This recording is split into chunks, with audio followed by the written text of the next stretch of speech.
এ দেখো কি সুন্দর নরম হয়ে গেছে।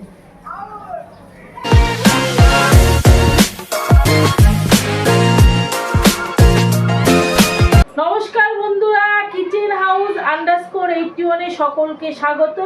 আজকে আমার কিচেনে হবে সর্ষের ফুল দিয়ে চিংড়ি মাছের ভর্তা। চলে এসো এদিকে। রান্নাটা যখন সর্ষের ফুল দিয়ে হবে তখন তো সর্ষের ফুল লাগবে। এখানে নিয়েছি আমি সর্ষের ফুল, লাগবে চিংড়ি মাছ, লবণ হলুদ দিয়ে মাখা রয়েছে। এখানে নিয়েছি কাঁচা লঙ্কা, কালো সর্ষে আর সর্ষের তেল। এই গোটা কটা জিনিস দিয়েই হবে আজকের রেসিপি। চলো রান্নাটা শুরু করা যাক।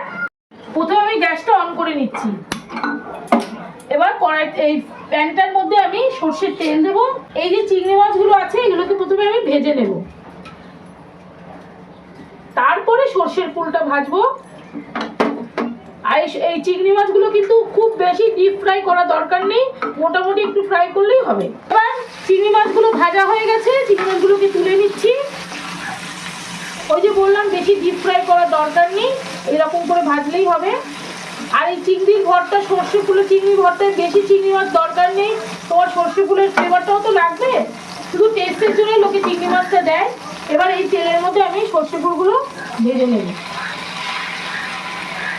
এটা কিন্তু ভেজেই করতে হবে।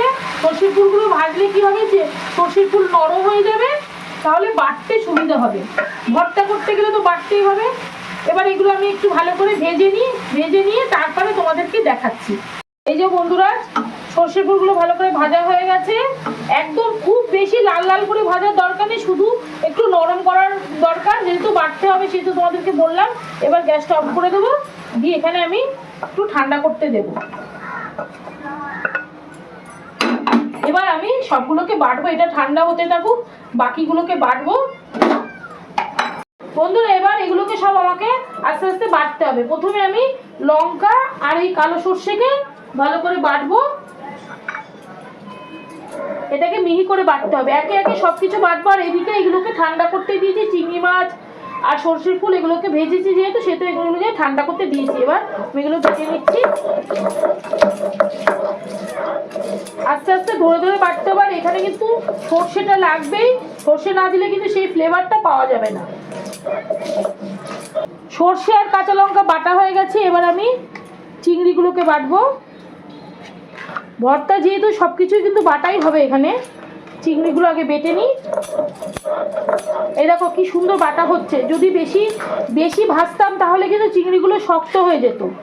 এখানে শক্ত হলে চলবে না, যেহেতু এখানে বাটবো, একটু নরম ভাজলেই ভালো হয়।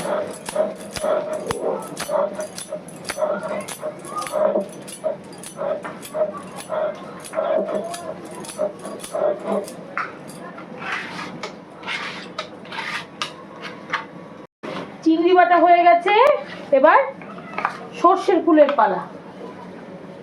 এ দেখো কি সুন্দর নরম হয়ে গেছে। যখন পুরোটা রেডি হবে দারুণ খেতে হয়, কিন্তু এটা আমি এখনই তোমাদেরকে বলছি, তোমরা বানাবে, আমি তো বানাচ্ছি দেখো। এবার এগুলো ভালো করে বাটতে হবে, আর এটা কিন্তু মিহি করেই বাটতে হবে। এটা মিক্সিতেও বাটা যায়, কিন্তু শিলে বেটে খেলে কিন্তু সেটা টেস্টটা বেশি। একটা লঙ্কা আছে দিয়ে দিলাম এখানে। সবসময় চেষ্টা করবে যে কোনো বাটাবাটি না শিলে বেটে খেলে কিন্তু তার টেস্ট অনেক বেশি হয়। এই যে সর্ষের ফুল বাটা রেডি। এবার সবকিছু আমার মেশানোর পালা। এই যে এখানে কাঁচা লঙ্কা, সর্ষে বেটেছি, চিংড়ি মাছ বেটেছি, সব কিছু ভালো করে এবার মেশাতে হবে। এই দেখো কেমন করে মাখছি, এই দেখো এইভাবে মেশাবে। আর শিলে বেটে যেহেতু করছি সেই জন্য শিলের মধ্যেই মাখছি, সেটাতে কিন্তু টেস্টটা বেশিই হবে। এর মধ্যে দিয়ে দেবো আমি এই যে সর্ষের তেলটা আছে, সর্ষের তেলটা দিয়ে দেবো। এখানে বড় চামচের 1 চামচ সর্ষের তেল আছে। আর এখানে লবণটা দেবো, লবণটা সম্পূর্ণ আন্দাজ মতো। এই যে এতটা লবণ দিচ্ছি। কে কেমন লবণ খাবে, লবণ পছন্দ করে সে তার মতো করেই দেবে, এখানে কোনো মাপের কিছু নেই। এই যে এইভাবে মাখতে হবে, শিলের মধ্যেই ভালো করে মাখলে পুরো মিশে যাবে জিনিসটা। দেখেছো তো? আর তোমরা চাইলে যাদের গ্রামের বাড়ি আছে তারা তো জানেও, তবুও আমি বলছি, শুধু সর্ষের ফুল বাটা দিয়ে খেতে পারো। আমার এখানে যেহেতু আমি এখানে যেহেতু সর্ষের পাতা দিয়ে বাটছি, ফুল পাতা সব একসাথে দিয়েছি, তোমরা চাইলে শুধু সর্ষের ফুল দিয়েও করতে পারো। ব্যাস, এবার আমি এগুলোকে তুলে নিচ্ছি এখানে।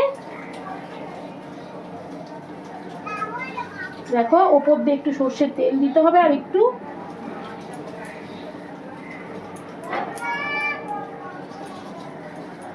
এবার এখানে কাঁচা লঙ্কা দিয়ে দিচ্ছি, কাঁচা পাকা লঙ্কা সেটাই দিচ্ছি। সর্ষের ফুল দিয়ে চিংড়ি মাছের ভর্তা রেডি। আর ওপর দিয়ে একটু সর্ষের তেল দিয়ে দিয়েছি, যেহেতু এখানে সর্ষের ফুলেরই রেসিপি সেই জন্য সর্ষের তেলটা দিলে কিন্তু খেতে ভীষণই ভালো হবে। আর তোমরা দেখে নাও। আর এই রেসিপিটা যদি ভালো লাগে তাহলে কি করতে হবে, লাইক করতে হবে, শেয়ার করতে হবে, কমেন্ট করতে হবে, সাবস্ক্রাইব করতে হবে। আর এই ভিডিওটা এইটুকুই, টাটা।